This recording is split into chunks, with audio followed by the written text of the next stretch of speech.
it's Layla here, and today I have a video on my new series that I sort of kind of invented, and it's a vegan cooking series. But before I get into that, it's been quite a long time since I filmed, and that is because I have started a new job and it's kind of taking over my life. Update number 1.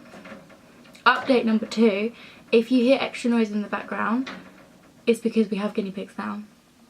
They are actually adorable, they're the cutest things ever, I love them to pieces, but they do make a lot of noise, and I think in future videos I may need to remove them from the room because you're a little bit distracting, guys. So in regards to filming, I'm obviously going to try and upload as much as I can, but this job is kind of really important for me and it is taking up a lot of my time, plus I'm still at uni, so a lot of my time is taken up with that, but I will try and upload as much as I can still, but I just thought I'd let you know just in case you're wondering. So I'd like to start off by just giving out a disclaimer. I'm not vegan. I was vegan for a couple of months, probably a bit more than a couple of months actually. After doing a lot of research and yeah, basically after doing a lot of research, reading a lot of books on it, not books but like articles and stuff, I came to the conclusion that the vegan lifestyle is the best lifestyle to have, in my opinion. So it will be the only lifestyle that I promote on this channel. However, I am not vegan. I am lacto-vegetarian, so I'm vegetarian. I stay away from dairy. So I stay away from dairy as much as possible, but it is pretty difficult in this country and sort of the area that I live in.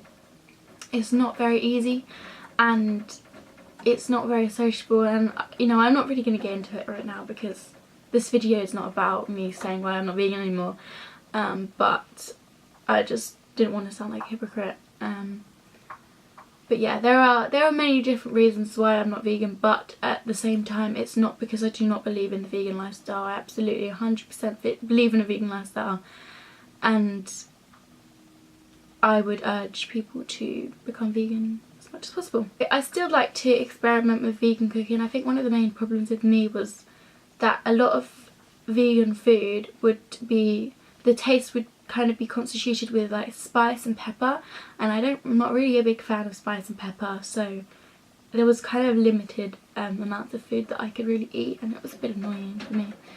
So that was one of my main issues. So I've done a lot of research and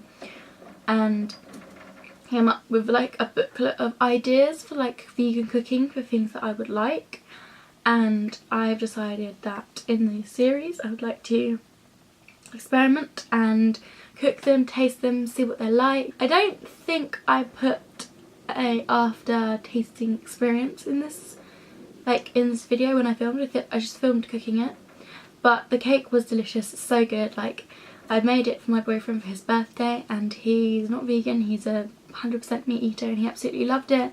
You know, you wouldn't know that it was a vegan cake because it just tastes so normal and so chocolatey, and it's just really good. So if you are vegan and you are missing out on your chocolate, definitely try this because it just tastes so good. Like, I love it so much. So in this series I'm just gonna experiment with lots of different vegan cooking food ideas, and we'll see how they go. Some of them won't work and some of them will work. Hopefully they will work.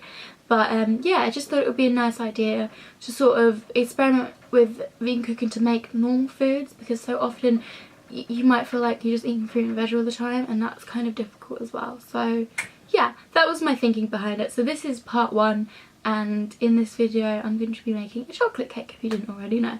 But yes, hope you enjoy it, and if you want to see how to make this vegan chocolate cake, then keep watching. Bye guys. Ooh, so the first thing you need obviously is your ingredients, but this is way too fast for me to go through, so everything will be written in the down bar. Next, you want to wash your hands, of course, hygiene first.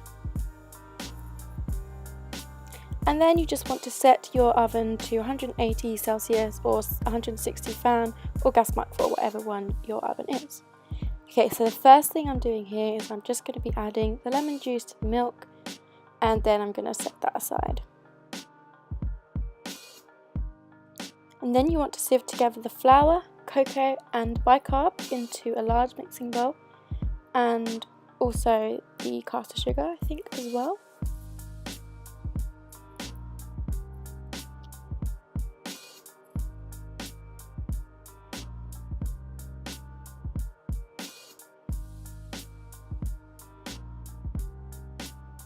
I then poured the milk in, and I was also supposed to pour the butter and golden syrup, but I forgot, and you'll see me do that later. So I just mixed that all together. Okay, so then you're going to get your greaseproof paper, and this is just the way I line it out, just to make sure you get all the proportions right, because I'm never any good at just guesswork, so I've just penciled it out, and then I'm going to cut it out with my scissors.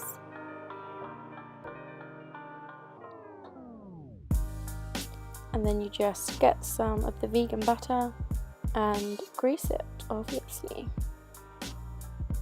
and stick it down.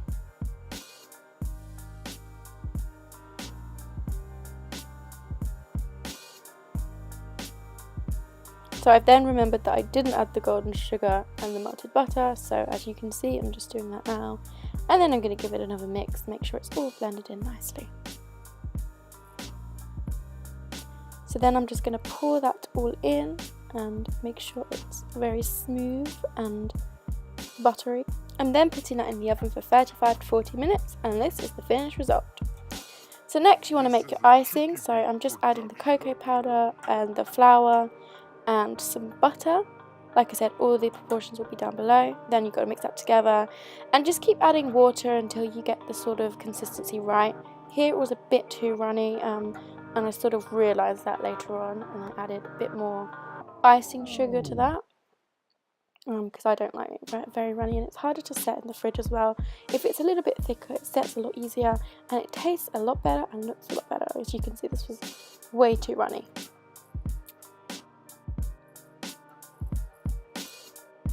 And then I'd sandwiched it together, so I put half of it in the middle and half of it on top, like so. Making sure it was evenly spread. It all looks like a bit of a chocolatey mess here, but it was delicious. And because mine was specifically a birthday cake, I tried to make it a little bit more festive, and so I added some stuff to make it look a bit better. And that is the finished result. It says Jack because it was Jack's birthday and it was his birthday cake. So that's all for this video, guys. I hope you enjoyed, and links are down below as always.